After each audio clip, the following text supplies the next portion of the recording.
All right, Dave, do you want to introduce yourself? Yeah, I am Dave Muhlbauer. I am Crawford County Supervisor here in Iowa. I have been for the past 4 years. Yeah, and the most important thing is he allowed me on his combine today, and so that we had a good time, didn't we? Absolutely. And so one of the things we were talking about was just the beef industry, how concentrated it is, and how we need to enforce our antitrust laws. How much cattle do you have again?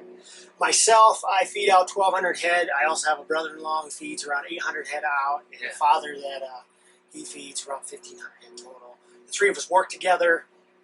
It's a family farm. We still have our separations. Pre-COVID, how were markets? And how have markets been the past few years?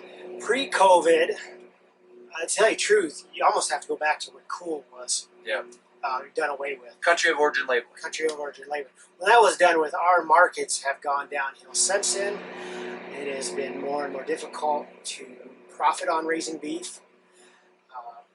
It's sad that they allow sub-quality beef to be brought into the United States and stamped as U.S. beef. So for folks who don't know, it is legal right now for cow to be raised in Brazil, harvested in Brazil, sent here, then repackaged, and then put made in USA product on it, which is fraud, and it hurts the consumer, but it also hurts the producer. The American cattlemen are now competing with South American beef coming in and basically being labeled the same thing. Lower quality meat. Yeah. But then the other thing we talked about was enforcing our antitrust laws. Absolutely. You know, right now when you have 4 main packing plants controlling 84.5% of the entire market, working hand in hand with commercial feedlots, it is squeezing the family independent cattlemen out of the business. Absolutely.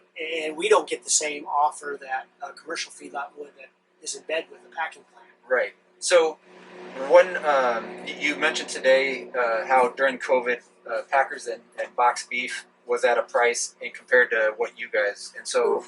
Right. There was a huge discrepancy in what we were getting paid on the farm for the cattle we raised, what the packer was making, and then turn around and what they were charging the consumer. Yeah. So not only were they screwing the people that are living and dying to try to raise beef, they're also taking advantage of the consumer on that end. Meanwhile, their profit margins just went sky high, through the roof. Right, and you had a number you said that you lost on? So my last group of cattle cost me about $100 a head loss. Yeah. And I mean, that's a huge loss. And how that was about 100,000 then? Yes. Yeah, say 100,000 head, easy figure, 100,000. But you have a packing plant who makes $1,000 a head, or has at the peak. Yep. They're looking at $1 million on the same group of cattle.